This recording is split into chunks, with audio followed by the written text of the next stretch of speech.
What's up, CherishingFlo fam? Welcome back to my channel where we all about love, positivity, self-development, being a girl boss, and everything in that vicinity. In today's video, we are talking about 5 ways to boss up after a breakup. This video is actually requested. If you are not new to this channel, then you already know that I did a how to get over a breakup video like a long time ago. But I'm gonna do it again. I'm gonna do an updated version. I don't even remember what I said in that last video. But if after this video you want a little bit more tips, you can go to that video. I'll leave it in the description box below. If you are new to this channel, then thank you so much for being here. Go ahead and hit that subscribe button and turn on your notification bell. It really helps me out a lot, and you'll get notified every time I post a video. So don't miss out on the self-development, the girl boss stuff, the way to boss up, being entrepreneurship tips and everything like that. And also Sunday story times, because we know we love Sunday story times. If you are not new to this channel, then thank you so much for being here. Thank you. Welcome back.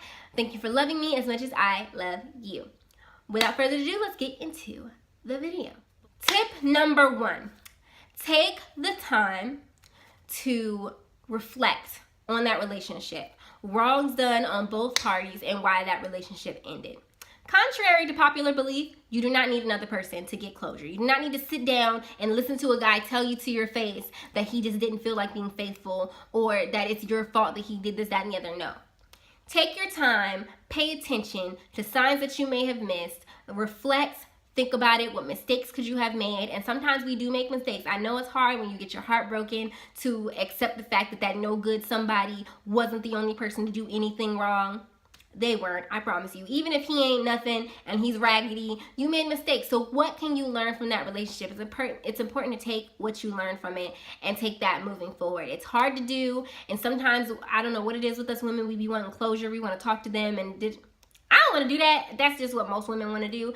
But you don't need him to get closure. So closure just means you have come to a conclusion on what happened, why it happened, and then you move on. You don't need him for that. It ain't gonna make it hurt any less, I promise. Tip number 2, shower yourself with self-love and compliments. Not just self-love where you're taking yourself out, you're getting yourself to glow up, going to the gym, all of that, but also complimenting yourself, reminding yourself that you're still worth it, that you're still amazing, that you're still wonderful, that you're still beautiful. Look at yourself in the mirror and say, you are beautiful, you are amazing, you are fantastic, you are talented, you're going places in life. Don't say, I'm going places in life despite what such and such did to me. No, we're not even including that, because they have nothing to do with what you're saying to yourself right now.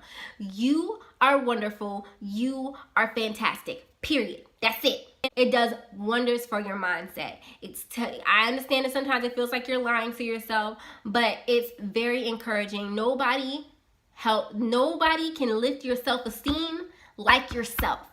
Period. People do not understand how powerful your own words are to you. The things that you tell yourself are the things that you believe the most. It doesn't matter if it doesn't matter if everybody else thinks you ugly. If you believe that you cute to you, period. Like, nobody will be able to tell you different. And that's what this is about. You have to remind yourself that no matter what anybody else does, you still the bomb. Tip number 3, shift your focus to your personal goals. This is a really good time for you to heavy work on yourself, work on your dreams, your goals, the things that you want to work towards. Like, if you always want to start a YouTube channel and you haven't yet, this is the perfect time to do that. Now you don't have to share. You don't have to consider anybody else when making any decisions. This is the time, as much as I hate to say it, I know a lot of people have an issue with this is the time to get selfish as crap. Make your decisions only for you. Without having to consider this person, that person's feelings. Do it to make you happy. Do what makes you happy. Start working towards yourself. Work towards self-worth, self-happiness, your own goals. Don't matter if nobody else don't like your goals, whatever. Remember what you were thinking about in your goals and your dreams and the things you were working towards before your relationship, and shift your focus to those things if those are still the things you want. Tip number 4, cry it out. Cry. I mean, like, give yourself a good cry. As soon as you feel like crying, cry. Don't hold it back. Don't bottle up your feelings. That's something that we tend to do also. When you bottle up your feelings and you hold back all these emotions, those emotions you harbor until your very next relationship. And then all those emotions come out in distrust, in miscommunication, in arguments, in anger, and resentment that person does not deserve. You have to let all those emotions out. Accept that you feel like crap. It's okay to feel like crap sometimes. Accept that that's how you feel. Acknowledge those feelings and go through those emotions freely. When I went through my heartbreak, I cried like a little baby. I cried throughout that whole day. Now, I'm not really much of a crier, so the crying part didn't really last long. But when I was sad, I just sat there and I was sad.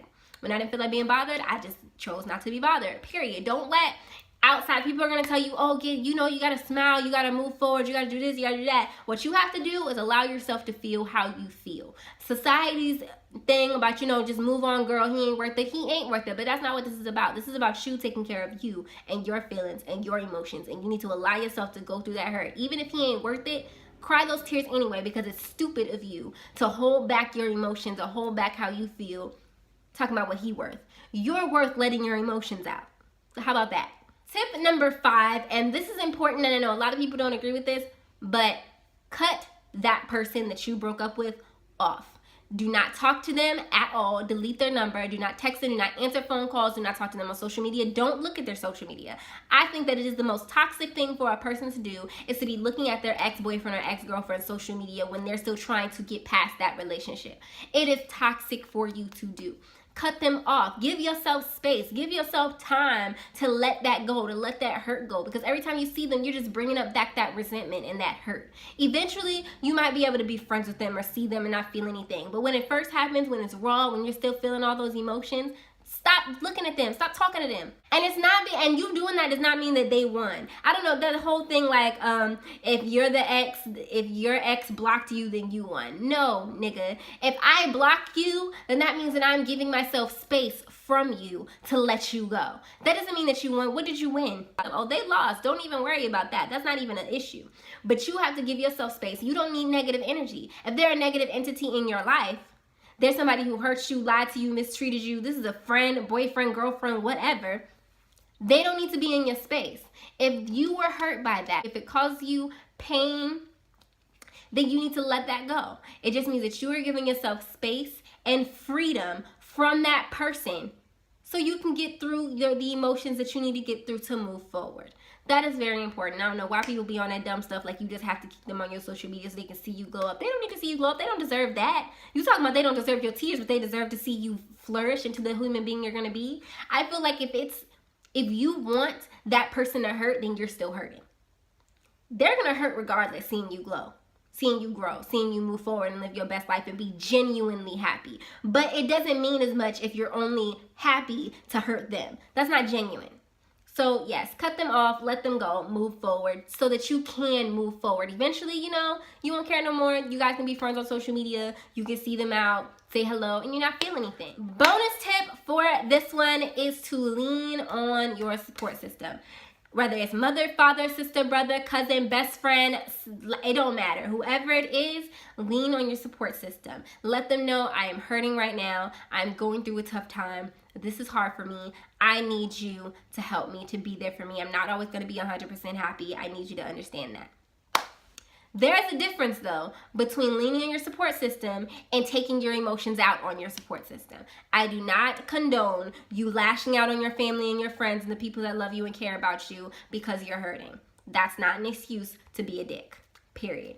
That's not an excuse. So that's not what I mean. What I mean, though, is sometimes you're going to be sad. And tell them, communicate, I'm sad right now, so I'm sorry if I'm this or I'm that or the other. If they're really your support system, then they will support you. They will be there for you during that time. If you're not communicating it and you're just being a douchebag, then they're probably not going to support it, and they're probably going to be really upset with you, and you're kind of going to deserve it. That's pretty much it for those tips. Thank you guys so much for watching. Thank you guys so much for supporting. If you have not subscribed already, then go ahead and subscribe and turn on your notification bell. If you are already subscribed, then thank you so much for supporting. I love you guys so much. Leave your comments and stuff in the description box below if there are any other requested videos you guys want me to do, any questions that you guys have that you want me to answer, anything like that. If you have not subscribed to my couples channel, go subscribe on there. By now, Ira is back. We are posting again. We are getting videos out there. Super duper excited about all the growth and things that are happening over there. And I will see you guys in the next video.